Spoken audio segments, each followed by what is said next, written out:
자, 2강. 압력과 온도에 따른 부피 변화.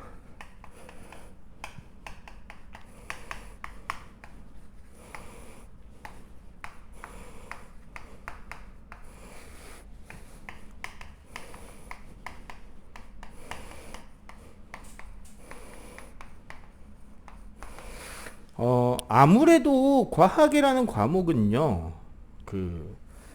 유럽을 중심으로 발전을 했죠, 초기에. 그리스, 이집트, 메소포타미아, 여기 이제 중동이긴 하지만, 그리고 이제 어쨌거나 유럽을 중심으로 만들어지다 보니까, 기호나 이런 것들이 영어로 된 게 많아요. 그래서 우리는 이제 고등과정을 준비하는 입장에서 그 기호들도 배워두는 게 중요합니다. 자, 첫 번째 오늘 배울 개념. 압력.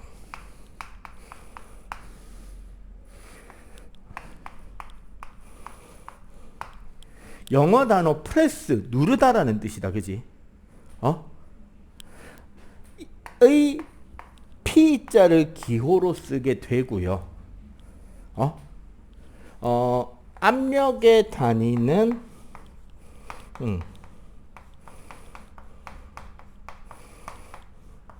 파스칼이라는 단위를 씁니다. 그 과학에서 사용되는 각종 단위들을 보면 특징이 대문자도 있고 소문자도 있다. 그죠? 이거 같은 경우 보면 첫 글자가 대문자로 되어 있다. 그지? 사람 이름입니다. 봐봐. 힘의 단위는 뉴턴 대문자죠. 우리 초등학교 때 전기 배울 테니까 전압, 건전지 전압이는 거 볼트지. 전류는 암페어죠. 이거 다 대문자예요. 근데 미터, 킬로그램 이런 건 소문자잖아. 그지? 대문자들은 다 과학자들 이름이에요. 압력이라는 단위는 파스칼이라는 과학자 이름입니다. 파스칼 법칙이라 그래서 무슨 이야기 연구를 한 사람이냐, 우리 집에서 치약 짤 때 튜브에서 치약 짜잖아. 어디를 누르든지 간에 똑같이 균일하게 나오죠. 그게 파스칼의 법칙이라는 게 있어요. 나중에 한번 배웁니다.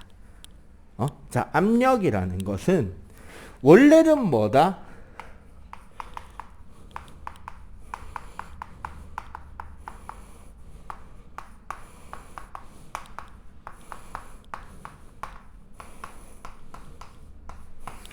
면적당 받는 힘이라는 게 압력의 개념이에요. 그래서 1파스칼이라는 단위랑 똑같은 단위는 뉴턴 퍼 미터 제곱입니다.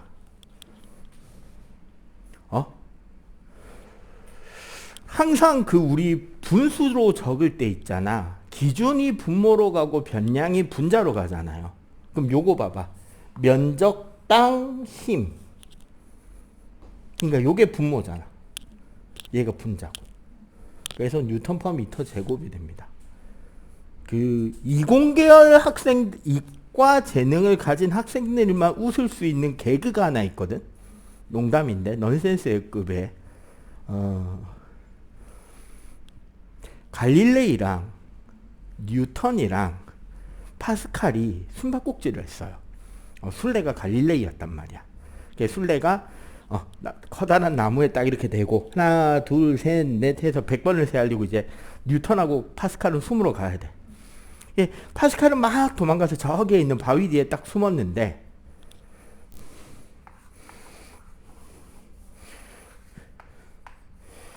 갈릴레이가 이렇게 이제 나무 뒤에 나무에서 이제 세알리고 있고, 그지? 여기 바위 뒤에 파스칼이 이렇게 이제 숨어 있습니다. 근데 이 뉴턴이라는 녀석은 뻔히 잘 보이는 곳에 서서 뭐 하고 있냐면 바닥에다가 사각형 하나를 딱 이렇게 그리는 거야. 갈릴레이가 99, 100 잡는다 하고 딱 돌아섰는데 뉴턴이 딱 서 있잖아. 맞지? 갈릴레이가 뉴턴한테 가서 뉴턴을 딱 잡으면서 뭐라 그랬느냐? 파스칼 네가 술래다! 라고 했어요. 왜 그랬게? 어? 요 사각형이요. 가로 세로 1m라서 그래.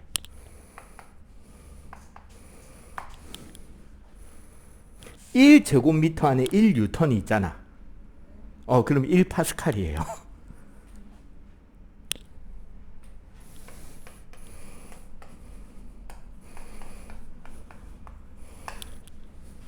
이래서 파스칼이 순례입니다. 이거 듣고 이해하면 이과생. 도대체 뭔 소리냐 따지면 문과생. 이해가 돼? 개그입니다, 개그. 그게 원래 이제 단위 면적당 받는 힘이라는 개념이 압력이에요. 거기 옆에 연필이나 볼펜이나 샤프가 있는데 이렇게 샤프를 요 손가락 두 개 사이에 딱 끼워봐봐. 이런 식으로. 아무거나 하나를. 요렇게 딱 끼워봐봐. 그리고 꾹 눌리면 어디가 아파? 왜 아파, 거기가? 왜 그러냐면,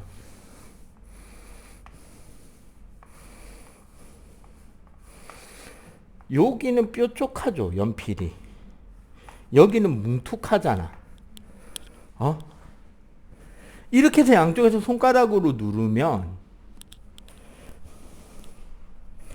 여기 사이에서 작용하는 힘 F와 여기서 작용하는 힘 F는 같아요. 작용 반작용으로. 근데 여기는 면적이 어때? 뾰족하죠. 여기는 넓지. 그럼 이쪽의 압력이 커지는 거야. 그게 요 개념이라고. 단위 면적당 받는 힘. 그래서 뾰족한 곳이 압력이 더 높습니다. 그래서 만약에 선생님 친구하고 좀 날씬한 사람, 같이 바닷가를 걸어가면 누구 발자국이 더 깊게 박힌다? 선생님 발자국이 깊게 박혀요. 왜? 더 무거우니까. 중력이 크니까. 근데 만약에 선생님과 같이 가는 사람이 하이힐을 신었다면 누구 발자국이 더 깊게 박힌다? 뾰족한 힐이 더 깊게 박히겠죠. 왜? 면적이 좁아지니까. 자, 그런데 문제는 뭐냐? 기체의 압력이에요. 기체의 압력은 뭐 때문에 생기냐면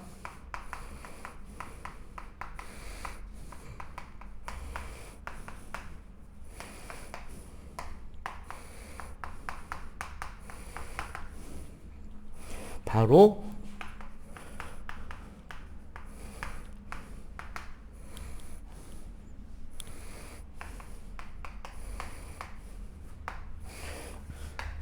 충돌할 때 생겨.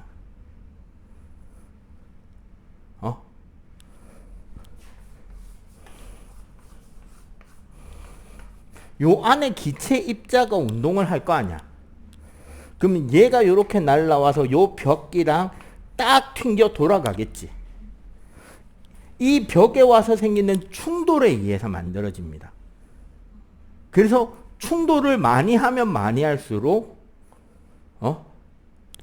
그럼 결국 뭐다? 충돌하는 횟수하고 충돌하는 세기, 이 두 가지가 뭐를 만든다?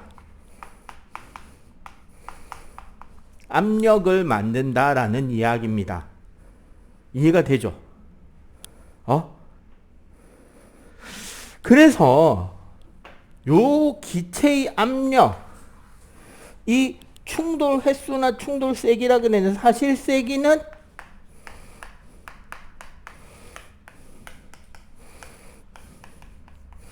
입자 운동과 관련된 속력이 영향을 주겠죠. 질량도 영향을 줄 거고, 그지? 자, 그래서 이 압력과 관련된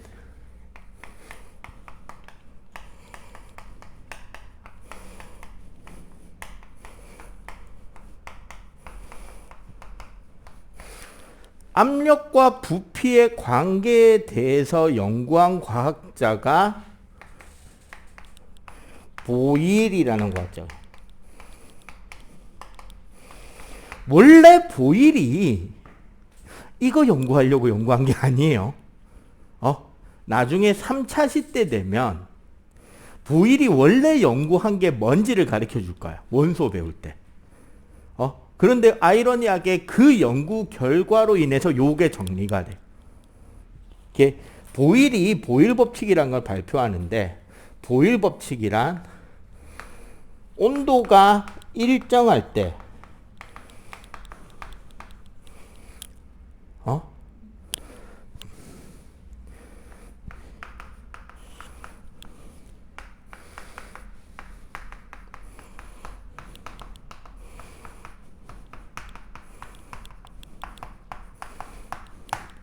기체의 압력과 부피의 곱이 일정하다.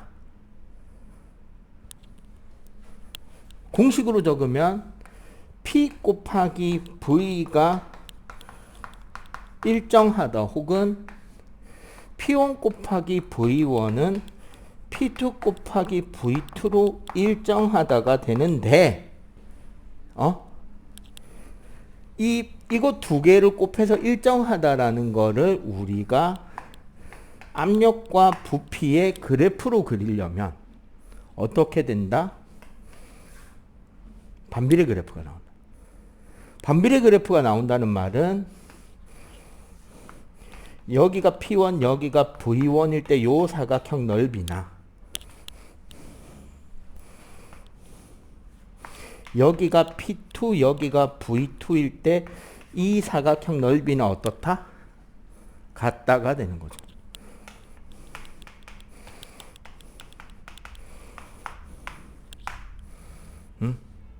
이걸 우리가 그러면 입자의 모형적으로 이해를 하려면 봐봐. 요 사각형 안에 공기가 입자가 퉁퉁퉁퉁 튕기고 있겠지. 요 거리가 반으로 잘리면 원래 봐봐. 여기서 요까지 퉁퉁퉁퉁 튕기던 게 요까지만 딱 벽이 줄어서 여기서 요까지 튕기면 어떻게 될까? 똑같은 속력으로 운동한다면 더 자주 튕기겠지. 그래서 충돌 횟수가 느는 거란 말이야. 이해가 돼요? 그래서 공기를 꾹 누르면 누를수록 이 안에 있는 입자들이 벽과 부딪히는 횟수가 늘어나니까 압력이 커진다. 공간을 넓게 만들면은 벽에서 벽까지 튕겨서 갔다 왔다 해야 되는 시간이 오래 걸리잖아.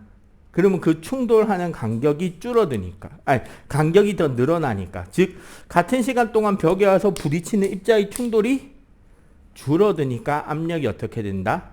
낮아진다라는 개념입니다. 왜 그렇게 됐는지는 3주 첫 때 어떤 연구하다가 나왔는지는 가르쳐 드릴 거고요.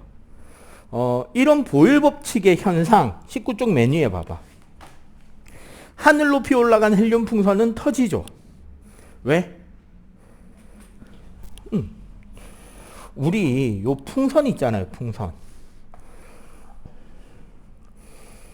풍선의 크기를 결정하는 것은 결국 뭐냐면 풍선 안쪽에 공기 분자들이 안쪽에서 벽과 부딪히는 압력이 있을 거 아니야. 맞죠? 그리고 밖의 공기들이 풍선의 바깥 벽에서 부딪히는 압력도 있겠죠. 물론 풍선 자체의 크기를 유지하려는 성질도 있겠지만 탄성력이나 이런 것들. 요 압력의 관계가 균형을 이룰 때 크기가 만들어진단 말이야. 근데 지상에서부터 높은 곳으로 올라가면 공기가 희박해져서 밖에서 부딪히는 압력이 작아져요. 그럼 어떻게 된다? 풍선이 안에서 밖으로 밀어내는 힘이 더 큰 효과가 나죠. 압력이. 그래서 풍선이 점점 늘어나요. 그러다가 뻥. 가장 대표적인 예는 그 집에 어항 같은 거 혹시 본 적 있으면 공기방울 올라오면서 점점 커지죠. 그게 수압과 관련된 거고. 그리고 차를 타고 어떤 산에 높은 산에 올라간다던가 비행기를 타고 어디 갈 때 이륙을 하고 나면 좀 있으면 기가 멍멍해지잖아. 이거는 뭐냐면 우리 사람 귀 안에 있는 고막의 안쪽과 바깥쪽 압력이 달라서 그런 거예요. 그래서 비행기는 이륙해서 쭉 올라간 뒤에 안전궤도로 딱 올라가자마자 뭐 하냐면 물이나 음료수나 사탕을 나눠주죠. 왜? 침 삼키라고. 꿀꺽하고 삼키는 순간 귀가 먹먹했던 게 빵 뚫리잖아. 그게 압력이 같아지게 되거든. 응? 됐죠? 자, 여기까지 정리. 자, 그리고 하나 더. 자, 방금은 압력에 대해서 배우고 보일 법칙을 배웠잖아요. 그러면은 이제는 뭘 배울 것 같아? 온도를 배우고 샤를 법칙을 배워야죠.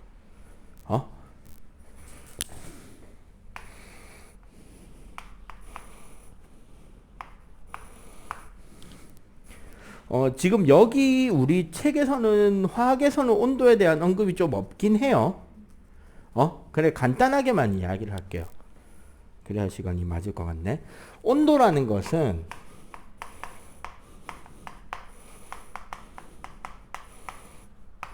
물체가 얼마나 따뜻한지를 숫자로 표현한 게 온도예요.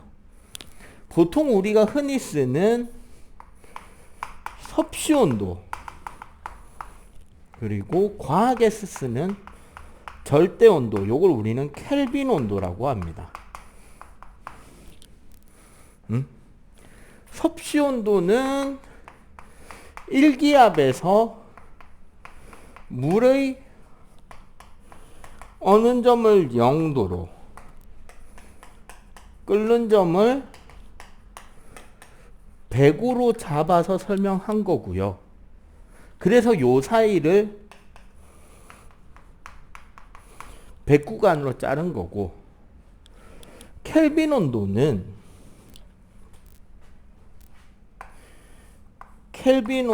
섭씨 온도 더하기 273으로 계산이 되는데 요게 샤를 법칙에서 거꾸로 나온 거예요. 그래서 어느 점은 273 켈빈, 끓는 점은 373 켈빈이 됩니다. 이게 온도고, 특히 이 절대 온도 켈빈이 아까 말한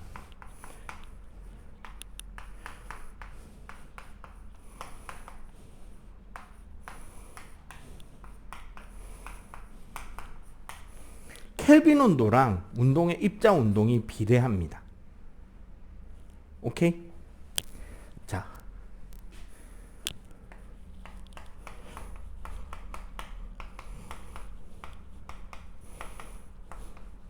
샤를 법칙이라는 것은 샤를이라는 과학자가 이번에는 전제 조건이 뭐다? 압력이 일정할 때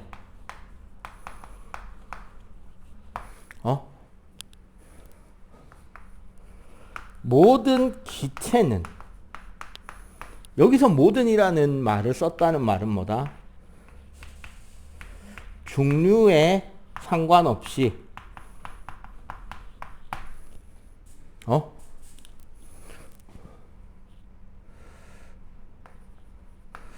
온도 1도, 여기서 1도라는 건 섭씨 온도를 뜻하는 거예요. 온도 1도가 증가할 때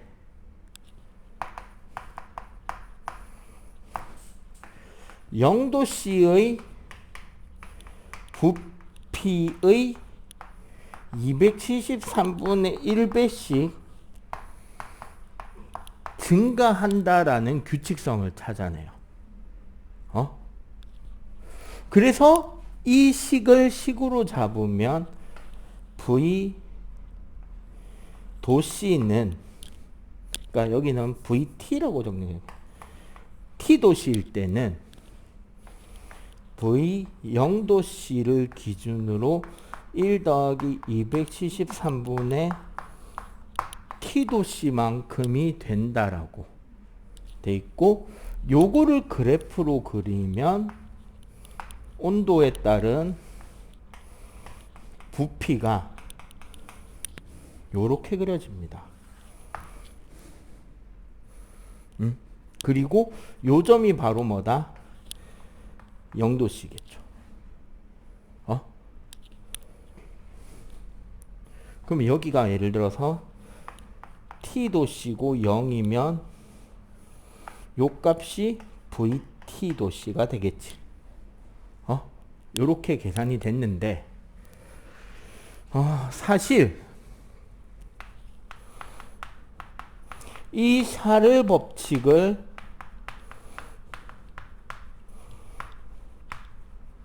절대 온도로 바꿔버리잖아요. 온도 체계를. 그럼 봐봐. 0도씨에 273분의 t도씨 플러스 273이 되죠. 맞지? 근데 뭐라 그랬다? 섭씨 온도에 273을 더하면 켈빈이라 그랬죠. 그럼 요거는 어떻게 된다? V 켈빈은 273 켈빈에 대해서 273도일 때 켈빈 온도로 바뀌어버리죠. 맞지? 그러면 최종적으로 공식이 어떻게 쓰여지느냐? 켈빈 온도분의 V 켈빈은 273 켈빈에서 V273 켈빈이 어떠하다? 일정하다가 돼버려요. 그지? 그러면 이 경우는 그래프가 어떻게 그려지느냐? 이렇게 그려집니다. 원점을 지나는 직선이 돼버려. 뭐가? 켈빈 온도에 대해서 부피가. 그러면 기체의 부피를 2배로 늘리고 싶다. 예를 들어 지금 여기인데 이 기체의 부피를 2배로 늘리고 싶다. 그러면 얘를 0도로 바꾸고 0도에서 다시 2배, 원래 부피의 2배가 되는 온도가 몇 도인지 찾아야 되잖아. 근데 절대 온도로 바꾸면 그냥 온도가 2배 올리면 부피도 2배로 커져요. 되게 편해지지. 그래서 사실 과학에서는 중등에서만 우리는 요런 형태로 설명을 하게 되고 실제로 고등과정 넘어가면 전부 다 뭐를 쓴다? 절대 온도를 쓰게 되는데 그 이유가 이거예요. 왜? 봐봐. 아까 우리 정리하자면 여기다 정리. 아까 우리 보일 법칙이 압력 곱하기 부피가 일정하다 했죠. 응? 샤를 법칙은 온도, 절대 온도에 대한 부피가 일정하다죠. 맞지? 이 둘을 합쳐버리면 어떤 결론에 다다른다? 절대 온도분의 압력 곱하기 부피도 일정하다로 결론이 나게 되죠. 이게 보일 법칙 따로 샤를 법칙 따로 2번 풀 필요가 없이 한 방에 풀 수 있는 공식이 나오고 얘가 나중에 기체 상태 방정식이라는 고등학교 화학에서 되게 어려운 문제를 해결할 수 있는 공식으로 가는 중간 과정이 됩니다. 이걸 우리는 보일 샤를 법칙이라고 해요.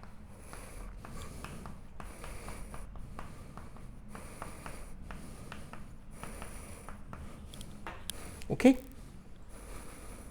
됐나요? 요거 마저 정리.